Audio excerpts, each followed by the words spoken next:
Hello बच्चों, कैसे हैं आप सब। एक बार पुनः आप लोगों के सामने आज हम कक्षा 9 के गति नामक चैप्टर के गति के समीकरणों को ग्राफीय विधि से निगमन करेंगे।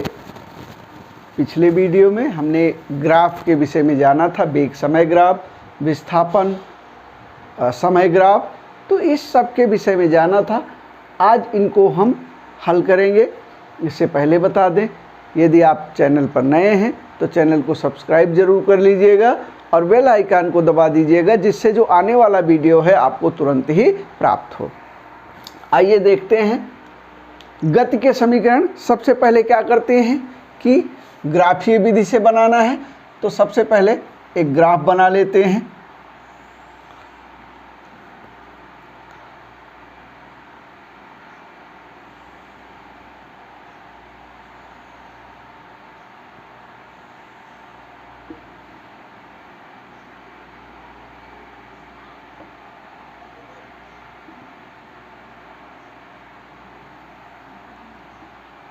ये हो गया ए बिंदु, ए बी सी डी, ये हो गया बिंदु ओ। यहाँ जो प्रारंभिक वेग है u है, यहाँ से यहाँ तक का जो समय है t है, से इसको खींच लेते हैं, लगे कि कोई ग्राफ बना हुआ है।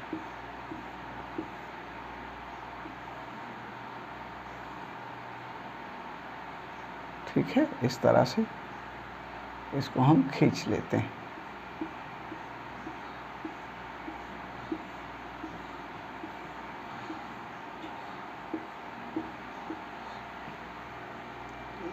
अब हम सबसे पहले यहाँ अंतिम वेग भी हो जाता है इस बिंदु पर। यहाँ आकर के कोई वस्तु चल रही है।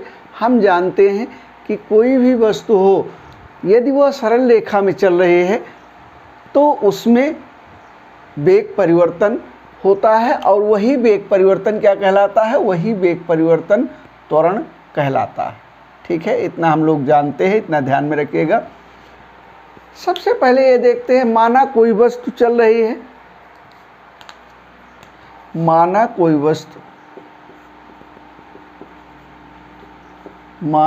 वस्तु एक समान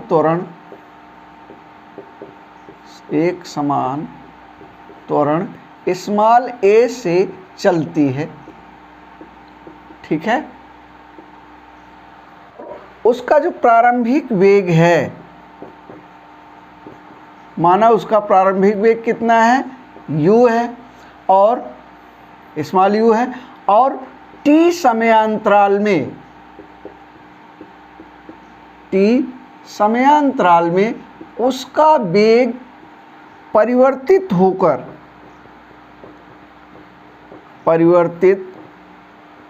होकर जो अंतिम वेग होगा, अंतिम वेग वह हो जाता है v। अंतिम वेग v हो जाता है। ठीक है, बात समझ में आई। और इस समय त्वरण क्या है? त्वरण का मान क्या है? त्वरण का मान है स्मॉल e। ठीक है, माना कोई वस्तु एक समान त्वरण से a से चल रही है, प्रारंभिक वेग u है, t समयांतराल में उसका वेग परिवर्तित होकर अंतिम वेग v हो जाता है। उस समय त्वरण क्या है? उस समय त्वरण a है। अब ये जो OD है, OD बराबर क्या है? OD बराबर t है, स्मॉल t समयांतराल है। OA बराबर क्या है? OA बराबर u है। ठीक है, BC क्या है? BC भी है, क्योंकि इस समयांतराल में इतना वेग में परिवर्तन हो रहा है, तो BC क्या है? V है। ठीक है, और OC क्या है? यहाँ OC ये OC क्या है? स्मॉल t है। ठीक है, ये OC, ठीक है, स्मॉल t है। इसको हमने गलत लिख दिया है, ये C हो जाएगा और ये D हो जाएगा। ठीक है, इस तरह से लिख देंगे। तो OC क्या है? ओ सी टी है, ओ ए क्या है, प्रारंभिक वेग है, बी सी क्या है, अंतिम वेग है। यहाँ से वेग में परिवर्तन होना शुरू हुआ, यहाँ से यहाँ तक, तो अंतिम वेग क्या हो गया, यहाँ से यहाँ तक v हो गया। ठीक है, इतना हम जान लेते हैं। उसके बाद हम जानते हैं कि जो BD है, यानी ये जो कितना विस्थापन हुआ, तो BD बराबर क्या हो जाएगा, BD बराबर निकाल लें तो BC माइनस CD। ठीक है, इतना जान रहे हैं ना, BD बराबर BC माइनस CD, या इसको हम इस तरह करते हैं, BC बराबर BD प्लस CD। ठीक है, ये हो गया, या DC कुछ भी रख दे। अब BC बराबर कितना है, BC बराबर V है, तो BC की जगह क्या रख देंगे, V रख देंगे। BD हमको नहीं मालूम है कितना है, तो BD रख देते हैं, और CD क्या है, U है, इसको हम रख देते हैं। अब हमको BD नहीं मालूम है कि BD है क्या, तो क्या करेंगे, अब हम त्वरण कितना है इसका, त्वरण माने क्या है, वेग परिवर्तन बटे समयांतराल। हम जानते हैं कि त्वरण क्या है, A है, और त्वरण बराबर क्या होता है, वेग परिवर्तन बटे समयांतराल। वेग परिवर्तन कहाँ से कहाँ तक हुआ, BD हुआ, BD, और समयांतराल क्या है, AD बटे AD। ठीक है, अब हम जान रहे हैं कि AD बराबर क्या है, OC, तो BD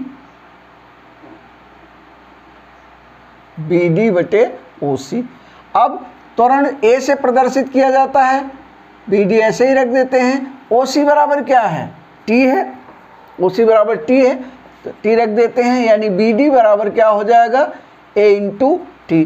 अब इस BD का मान यहाँ रख देंगे, तो ये हो जाएगा V बराबर AT प्लस U, या इसको हम इधर ले लें, इसको इधर ले लें, सरल कर लें, तो V बराबर U प्लस AT। ये आ गया गति का पहला समीकरण। ठीक है, बात समझ में आई कि नहीं। फिर जान लेते हैं, माना कोई वस्तु एक समान त्वरण A से चलती है, उसका प्रारंभिक वेग U है, T समयांतराल में उसका वेग परिवर्तित होकर उसका अंतिम वेग क्या हो जाता है, V हो जाता है, और त्वरण क्या है, A है। अब हम OC बराबर क्या है, T है, OA बराबर क्या है, OA प्रारंभिक वेग है, OA प्रारंभिक वेग है, और ये प्रारंभिक वेग कितना है, U है माना। ठीक है, और BC क्या है, अंतिम वेग है, BC क्या है, अंतिम वेग है, तो ये भी है। अब हम जानते हैं कि यदि हम BD को निकालें, BD क्या है, BD को निकालें तो BD बराबर BC माइनस CD, यानी वेग में कितना परिवर्तन हुआ, वेग में कितना परिवर्तन हुआ, तो वेग में कितना परिवर्तन हुआ, BC माइनस DC या CD। BC इसको इधर ले आए तो BC बराबर BD प्लस CD। BC बराबर क्या है, V है, यहाँ से यहाँ तक अंतिम वेग BD प्लस U। अब वेग में कितना परिवर्तन हुआ, BD निकालना है। हम जानते हैं कि त्वरण बराबर वेग परिवर्तन बटे समयांतराल। वेग परिवर्तन कितना है, BD है, तो BD बटे AD। AD क्या है, ये समयांतराल है, इसकी जगह क्या रख देंगे, OC रख देंगे, तो हो जाएगा A बराबर BD अपॉन T, क्योंकि OC बराबर क्या है, T है। ठीक है, तो BD बराबर AT हो जाएगा, और इसको उठा करके यहाँ रख देंगे, तो V बराबर AT प्लस U हो जाएगा, V बराबर U प्लस AT। ये हो गया गति का पहला समीकरण। गति का दूसरा समीकरण हम लोग देख लेते हैं। इसी ग्राफ को, ग्राफ मिटाना नहीं है हमको, एक चीज़ और भी नहीं मिटानी है हमको, ये चीज़, क्योंकि BD का मान बार बार रखा जाएगा, तो बार बार हम लोग नहीं निकालेंगे। अब जो विस्थापन होता है, यदि हम विस्थापन जाने, तो विस्थापन क्या है, इस OABC का क्षेत्रफल। ठीक है, यानी हम पिछले ग्राफ में जान चुके हैं कि विस्थापन बराबर ओ ए बी सी का क्षेत्रफल। विस्थापन को हम यस से प्रदर्शित करें, यस बराबर ओ ए बी सी का क्षेत्रफल। ठीक है, बात समझ में आई कि नहीं? अब ओ ए बी सी का क्षेत्रफल, अब ये देखो इसमें एक त्रिभुज है ए बी डी और एक आयत है ए डी ओ सी। ठीक है, तो ये हो जाएगा त्रिभुज ए बी डी का क्षेत्रफल प्लस आयत ओ ए डी सी का क्षेत्रफल। ठीक, बात समझ आई कि नहीं?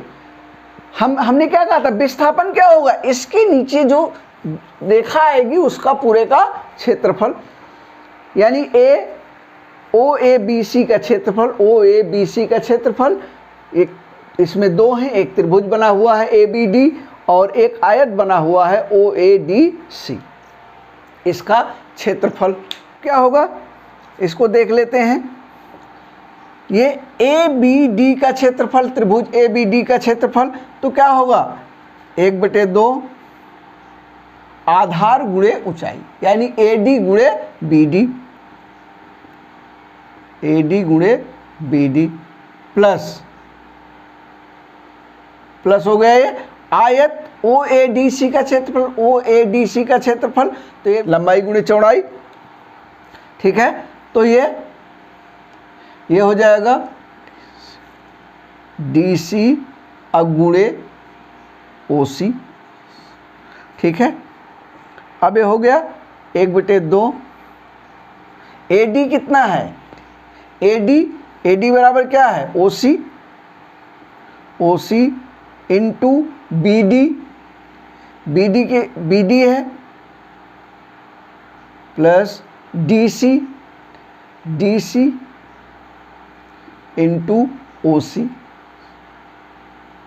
ठीक है, अब 1/2 ओ सी कितना है टी है into T into B D कितना आया है 80 आया है, इसको यहाँ से उतार लेते हैं 80 हो गया, प्लस डी सी कितना है, डी सी प्रारंभिक वेग u है, u इंटू ओ सी कितना है t है। ठीक है, तो यस बराबर हो जाएगा 1/2, टी से इसमें गुणा हो जाएगी तो AT² प्लस UT, और इसको सरल कर लेते हैं तो S बराबर UT प्लस 1/2 AT²। ये हो गया गति का दूसरा समीकरण। ठीक है, यानी हम विस्थापन ज्ञात करना हो तो ये क्या होगा, इसके नीचे का क्षेत्रफल निकाल लेंगे हम। ओ ए बी सी का क्षेत्रफल, तो ओ ए बी सी का क्षेत्रफल होगा ए बी डी का क्षेत्रफल, ये त्रिभुज है, और प्लस आयत ओ ए डी सी का क्षेत्रफल। ये निकल गया गति का दूसरा समीकरण। अब हम देख लेते हैं गति का तीसरा समीकरण।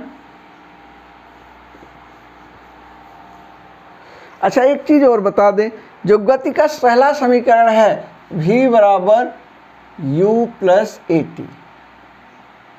ठीक है, ये समय और वेग में संबंध को दर्शाता है।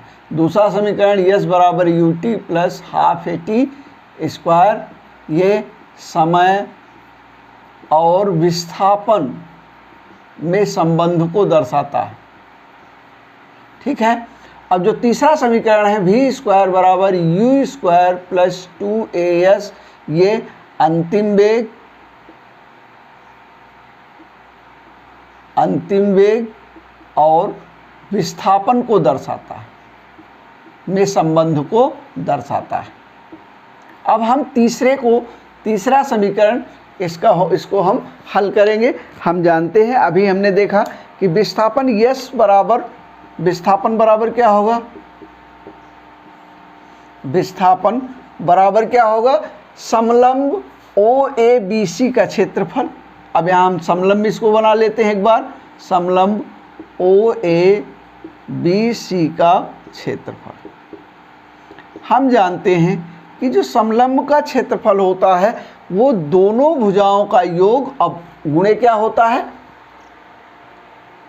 गुणे चौड़ाई। तो दोनों भुजाओं का योग यानी OA plus BC into OC upon 2, ये हो गया समलंब का क्षेत्रफल। अब OA बराबर क्या है, हमने अभी OA बराबर निकाला था, OA बराबर क्या है, U है। BC बराबर क्या है, BC बराबर हमने निकाला था BD प्लस DC, और OC बराबर क्या निकाला था, OC बराबर हमने निकाला था T। इसका मान यहाँ रख देते हैं। OA बराबर क्या है, OA बराबर U प्लस BC बराबर क्या है, BC बराबर BD प्लस DC, यानी ये V है, इसको हम V रख देते हैं। V इंटू OC क्या है, T है, बटे 2। अब देखो V बराबर क्या होता है, V बराबर होता है U प्लस AT। अब इसको इधर ले आओ तो V माइनस U बराबर AT, और T बराबर क्या हो जाएगा, V minus U upon A। यानी अब हम T की जगह क्या रख देंगे, T के स्थान पर लिख देंगे यहाँ, T के स्थान पर पहले गति के समीकरण से T बराबर V minus U upon A रखने पर, ठीक है। S बराबर हो जाएगा U प्लस V, एक ब्रैकेट में हो जाएगा U minus V minus U upon 2, ये ही है, और A हो जाएगा। अब ये इधर चला आएगा, इसको मिटा लेते हैं। अब ये हो जाएगा 2AS इज इक्वल टू, इसकी इससे गुणा होगी तो U भी हो जाएगा, U भी इसकी इससे गुणा होगी तो माइनस U स्क्वायर, फिर इससे इसकी गुणा होगी तो प्लस V स्क्वायर, और फिर इसकी गुणा होगी तो माइनस U भी। अब ये माइनस U भी ये कट गया तो ये हो जाएगा 2AS minus U square plus V square. इसको इधर ले आएंगे तो हो जाएगा U स्क्वायर प्लस 2AS बराबर V स्क्वायर। इसको चेंज कर लें, इसको इधर ले आए, इसको इधर ले आए तो ये हो जाएगा V स्क्वायर बराबर U स्क्वायर प्लस 2AS। ये आ गया गति का तीसरा समीकरण, ठीक है। अंतिम वेग और विस्थापन के बीच में संबंध, V स्क्वायर बराबर U स्क्वायर प्लस 2AS। फिर एक बार देख लेते हैं। हम जानते हैं विस्थापन बराबर समलंब OABC का क्षेत्रफल, OABC का क्षेत्रफल। समलंब का क्षेत्रफल क्या होता है, दोनों भुजाओं का योग अगुणे आधार। तो दोनों भुजाओं का अब बटे 2, 2A into BC OA plus BC into OC upon 2, ठीक है। OA बराबर U है, BC बराबर V है, हमने रख दिया है, ठीक है। OC बराबर T है, हमने रख दिया। अब T के स्थान पर, इस T के स्थान पर पहले समीकरण से हमने इसको उठा करके रख दिया यहाँ। अब इसको हमने सरल कर लिया तो ये हमारा आ गया V स्क्वायर बराबर U स्क्वायर प्लस 2AS, ठीक है। इस प्रकार से हमने गति के तीनों समीकरणों का निगमन कर लिया है। कुछ विशेष अवस्थाएं होती हैं जैसे यदि हम पृथ्वी के गुरुत्व के अंतर्गत गति करें यदि, तो तीनों समीकरणों में कुछ परिवर्तन हो जाता है। जैसे फॉर एग्जाम्पल, यदि हम पृथ्वी के गुरुत्व के अंतर्गत कोई गति हो रही है तो वहाँ पर ए के स्थान पर जी हो जाता है, ठीक है, यस के स्थान पर एच हो जाता है। तो गति का समीकरण, पहला समीकरण है v बराबर u प्लस जी टी, ठीक है, ये हो जाता है क्योंकि ए के स्थान पर जी हो जाता है, यस के स्थान पर एच हो जाता है। तो दूसरा समीकरण हो जाता है एच बराबर यू टी प्लस 1/2, ए के स्थान पर जी हो जाता है तो जी टी स्क्वायर। तीसरा है हो जाता है वी स्क्वायर बराबर यू स्क्वायर प्लस 2, ए के स्थान पर जी हो जाता है और एस के स्थान पर एच हो जाता है तो हो जाता है 2gh। ये जब वेग बढ़ रहा हो, लेकिन जब वेग घट रहा हो, जब वेग घट रहा हो यानी मंदन उत्पन्न हो रहा हो, मंदन उत्पन्न हो रहा हो। मंदन क्या है? मंदन क्या है कि जब वेग लगातार बढ़ने के स्थान पर वेग लगातार घटे तो उस समय त्वरण को हम मंदन कहेंगे। तो उस समय जो ए होगा यानी त्वरण का मान क्या होगा? ऋणात्मक होगा, ठीक है। तो जब वेग घट रहा हो तो v बराबर वस्तु चलने के बजाय ठहर रही हो तो u माइनस AT हो जाएगा, ए का मान ऋणात्मक हो जाएगा। दूसरे समीकरण में s बराबर ut minus half AT square हो जाएगा क्योंकि ए का मान ऋणात्मक है। तीसरे समीकरण v स्क्वायर बराबर u स्क्वायर माइनस 2as हो जाएगा। कब? जब वेग बढ़ने के बजाय क्या हो? लगातार घट रहा हो। ऐसे ही इसमें भी परिवर्तन हो जाएगा, इसमें हो जाएगा v बराबर u माइनस जी टी। कब? जब वस्तु ऊपर से नीचे से ऊपर की ओर फेंकी गई हो तब उसका वेग क्या होगा? ये समीकरण हो जाएगा पहला। दूसरा हो जाएगा h बराबर ut माइनस 1/2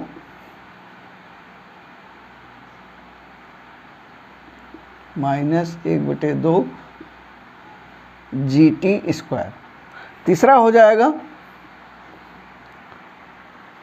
v स्क्वायर बराबर u स्क्वायर माइनस 2gh। कब? जब वस्तु पृथ्वी से ऊर्ध्वाधर ऊपर की ओर फेंकी गई हो तब। लेकिन जब किसी ऊंचाई से कोई वस्तु गिर रही हो तो गति के ये तीन समीकरण कार्य करेंगे, ठीक है। इसी तरह से यदि ब्रेक लग रही हो, किसी वस्तु में ब्रेक लग रही हो और वस्तु ठहर रही हो तो उस समय ए का मान ऋणात्मक होने से यहाँ जो धन है, तीनों समीकरणों में धन है, उसका मान ऋण हो जाएगा। तो u minus AT, ut minus half AT square, u square minus 2as ये हो जाएगा। इस तरह से हमने गति के तीनों समीकरणों और उनकी विशेष अवस्थाओं के विषय में आज जाना। आपको ये वीडियो कैसा लगा? आपको वीडियो अच्छा लगा हो तो वीडियो को अपने दोस्तों के बीच शेयर कीजिएगा, वीडियो को लाइक कीजिएगा। आपका बहुत बहुत धन्यवाद।